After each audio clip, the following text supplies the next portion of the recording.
Pak Yusa apa kabar? Silahkan duduk Bapak. Ini mau jauh banget ya Pak ya? Gak apa-apa ya? Oke. Tes. Wih. Bapak ini mau ngobrol-ngobrol Bapak. Kita ngobrol santai aja ya Pak ya? Ngobrol santai aja. Karena kita sama-sama pengunjung yang ada di sini kan mungkin juga masih awam sekali dengan Invi dan mungkin apa ya Invi itu kayak nggak tahu deh kayak baru lihat ini gitu.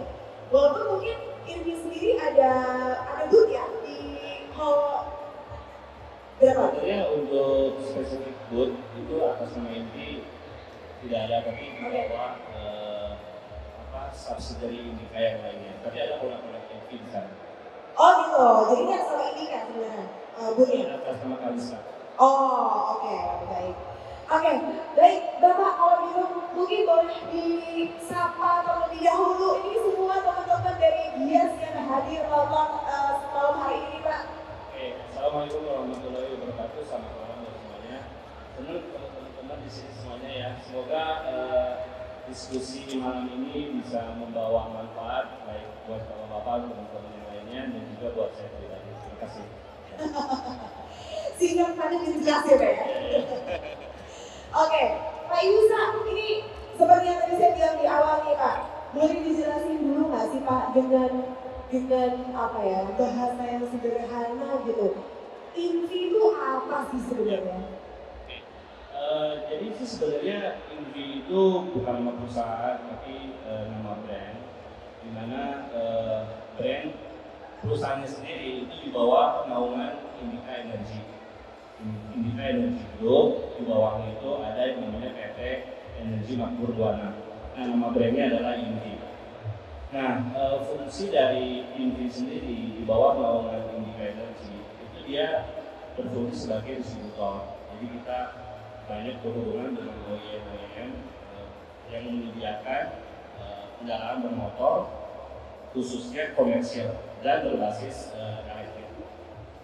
Ya, tidak hanya kendaraannya, tapi juga kita menyiapkan berbagai macam infrastrukturnya agar si kendaraan komersial ini atau bis atau truk atau apapun itu bisa menjalankan operasionalnya dengan baik.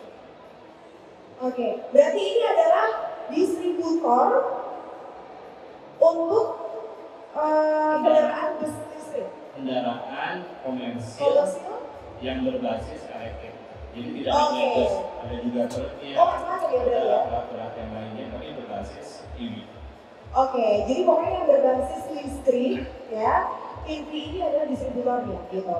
Oke, nah kalau untuk bus yang ada di depan sendiri ini Pak, Ibu Trios ini boleh diceritain nggak? Ini bis gimana ceritanya, sejarahnya ini gimana nih?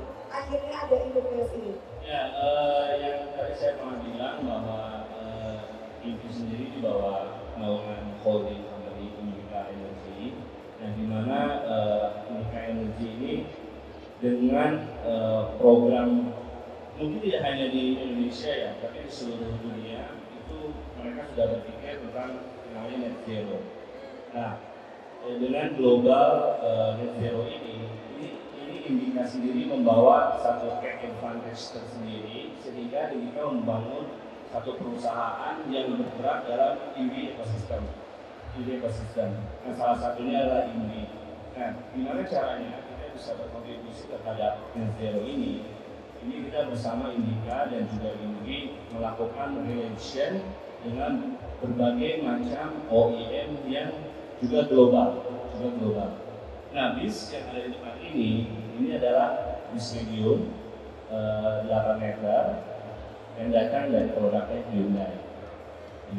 Nah, ini tujuannya untuk berbagai macam tujuan. Salah satunya adalah untuk transportasi di perkotaan. Oke, kedepannya akan digunakan untuk transportasi di perkotaan. Ya, bisa di perkotaan ataupun di private requirement, for example seperti untuk di hotel, untuk di rumah sakit, atau di kawasan-kawasan industri yang memang memerlukan dengan spesifikasi medium bus seperti yang kita bikin saat ini. Oh, kalau untuk shuttle itu juga bisa ya? Shuttle bus Bisa. Oke. Ini kemungkinan akan beroperasi kapan nih kalau untuk bisnis sendiri? Saat ini kita sedang melakukan trial di beberapa kota, hampir di seluruh Indonesia. Nah, ada secara time frame itu ada beberapa kota yang memang ditargetkan untuk mulai beroperasi di tahun 2024, mungkin di antara November atau Desember. Oh, yang bisa langsung beroperasi? Wow. Sekarang kita lagi melakukan trial di beberapa lokasi, ada yang di Medan, ada yang di Balikpapan, dan juga di Riau. Oke, baik. Mudah-mudahan lancar lah trial. Harapan dari trialnya itu apa, Pak? Nah, sebenarnya kalau trial itu pertama adalah masalah kualitas ya. Betul. Jadi dengan beberapa periode trial yang biasanya 1-3 bulan, jadi kita harapkan bahwa baik si performance busnya sendiri, terus IoT-nya dan juga efisiensinya jika dibandingkan dengan konvensional engine, jadi kita bisa membuktikan bahwa si EV ini secara operasional cost itu jauh lebih efisien dibandingkan dengan konvensional. Itu pertama. Kedua adalah dari kenyamanan dan lain sebagainya, mudah-mudahan bisa apple to apple lah dengan produk-produk sebelumnya. Oke. Menurut Bapak nih Pak, masyarakat sekarang ini melihat electric bus itu gimana sih dibanding dengan konvensional bus biasa? Kebetulan saya punya pengalaman di otomotif cukup lama, Bu. Tidak hanya di komersial vehicle, tapi juga di passenger. Jadi ketika kita bicara tren dari konvensional ke EV, ini kurang lebih seperti orang bertransisi dari manual ke otomatis. Oke. Jadi emang butuh waktu. Butuh adaptasi ya? Butuh adaptasi. Tapi kalau Ibu lihat secara riset yang kita sudah lakukan juga dengan beberapa konsultan, kita melihat market seperti di US, di Europe, dan juga di China, ini tren yang namanya penggunaan EV di seluruh dunia itu naik secara staging dan kenaikannya itu cukup signifikan. Nah, itu bicara global. Tapi kalau bicara Indonesia sendiri, mungkin ada satu kata yang tidak cukup asing lah buat orang awam yang disebut dengan total industrial volume. Nah, total industrial volume itu adalah jumlah wholesales yang mencakup seluruh segmen. Dalam arti ada ICE-nya, ada EV-nya, ada komersialnya, ada passenger-nya, dan ada SUV-nya dan lain sebagainya. Ini di Indonesia cukup stabil, tapi kalau kita lihat lebih detail, walaupun penjualan secara wholesale stabil dari 1 juta lebih sedikit, ini si EV-nya sendiri juga naik. Naik. Jadi signifikan lah ya Pak ya. 5%, 2-5% setiap tahun. Jadi ini cukup signifikan, walaupun penjualan mobil secara keseluruhan itu tetap. Nah, ini memperlihatkan bahwa transisi itu sedang terjadi gitu. Dari konvensional ke EV. Nah, ini kita bicara komersial. Nah, kalau bicara masalah passenger, ini sudah sangat terlihat banget tuh. Jadi di beberapa daerah di kota, khususnya di Jakarta Selatan, itu tuh yang namanya produk EV ini tuh tidak asing. Kita sering lihat di jalan yang produk ini. Nah, ini memperlihatkan bahwa kesadaran masyarakat Indonesia itu sudah mulai cukup signifikan bahwa EV adalah salah satu solusi untuk menekan carbon emission, untuk menekan atau memperbaiki kondisi udara itu secara keseluruhan di Indonesia, polusi ya. Ditambah lagi dengan kebijakan pemerintah yang mendukung ya Pak ya? Ya, jadi sih sebenarnya kenapa orang berpikir EV secara keseluruhan tidak hanya di Indonesia tapi juga di global, ini dipikir oleh dua kan. Satu adalah climate change, jadi perubahan iklim secara signifikan, dan kedua adalah seluruh pemerintah di dunia ini juga menekankan bahwa negara yang masing-masing itu harus mulai berpikir tentang EV. Nah, ini diikuti oleh Indonesia, di mana begitu banyak regulasi yang dipaparkan oleh pemerintah kita untuk menggunakan EV dengan berbagai macam tax privilege atau apa itulah, sehingga dalam menjalankan bisnis itu lebih dirasakan dengan oleh para pengusaha di Indonesia. Oke, baik. Jadi kalau Anda sekarang mungkin lihat di jalan-jalan sudah mulai banyak sekali kendaraan listrik ya kan, bahkan transportasi umum juga sudah beberapa yang menggunakan listrik. Ini mulai terjadi perubahan ya Pak ya, walaupun nggak yang perubahan ugal-ugalan gitu, tapi tetap selalu setiap tahunnya tuh ada prosentasenya meningkat gitu ya. Jadi ini persis yang kami rasakan ketika di dunia otomotif, khususnya di passenger, ketika perubahan dari manual ke automatic transmission. Ini perubahannya tidak bersifat ugal-ugalan, tapi kayak evolution pelan-pelan. Dan ini kalau didorong dengan fasilitas charger yang ada, terus edukasi terhadap masyarakat bahwa EV is better gitu ya, dan juga mungkin masyarakat luas melihat infrastruktur atau fasilitas-fasilitas sudah tersebar di mana-mana. Ini mungkin menurut saya penetrasinya even akan lebih cepat dibandingkan transisi dari manual ke otomatis. Ini dari ICE ke EV. Jadi kita harus semua semangat berharap bahwa transisi itu terjadi lebih cepat gitu. Karena sangat positif buat lingkungan secara keseluruhan, tidak hanya di dunia bisnis tapi lingkungan kita, kesehatan kita dan lain sebagainya. Untuk sustainability ya? Iya, untuk sustainability ya. Oke. Kemudian kalau dari Indonesia sendiri, apa yang ingin dilakukan untuk memenuhi kebutuhan transportasi di Indonesia sendiri? Banyak banget.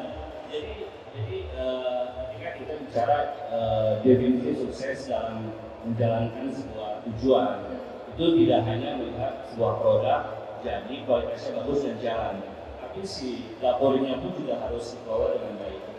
Jadi pertama adalah yang sudah INVI lakukan bersama dengan holding kami, yaitu Indika Energy. Kita membangun satu ekosistem, satu perusahaan atau satu holding yang emang fokus mengurus mengenai EV ekosistem ini. Nah, di bawah satu holding ini ada sekitar 14-15 perusahaan yang dia berpikir mulai dari end to end.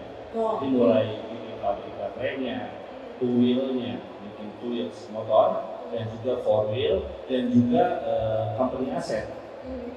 Jadi ini sangat serius sekali. Itu dari sisi strategi.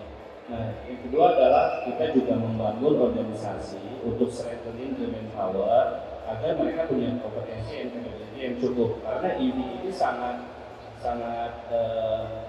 relate dengan teknologi kan, sehingga kompetensi dalam manusianya itu pun juga harus diperbaiki biar bisa memberikan solusi yang lebih baik ke depannya. Oke, baik.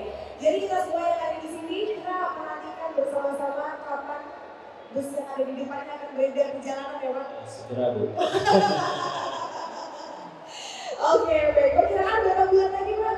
Setelah trial sekitar 2-3 bulan? Jadi sih semua pengusaha atau bisnis itu mengejar sebelum berakhirnya tahun 2024. Mudah-mudahan November, Desember atau mungkin Oktober kita bisa melihat beberapa bis EV buatan EV dan beberapa stakeholder lainnya juga bisa berkeliaran di jalanan Bu. Betul sekali. Boleh berikan tepuk tangan dulu dong untuk Kak Yusa dari INVI. Terima kasih sekali.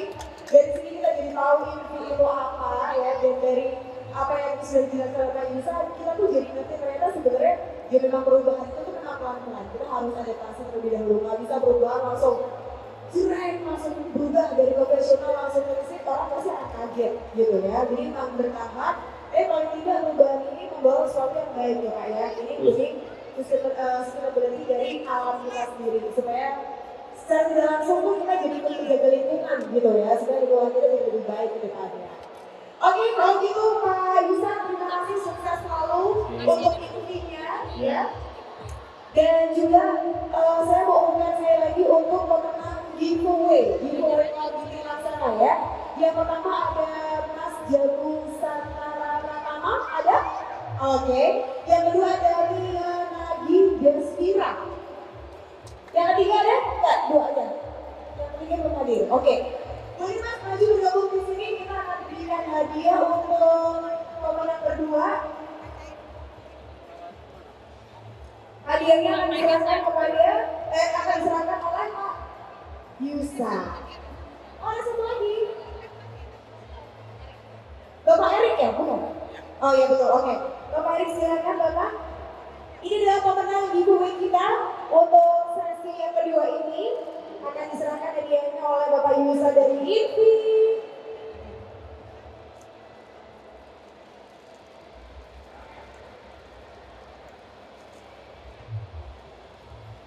Oke, boleh foto bersama Om Rapat yang ke depan kita foto dulu.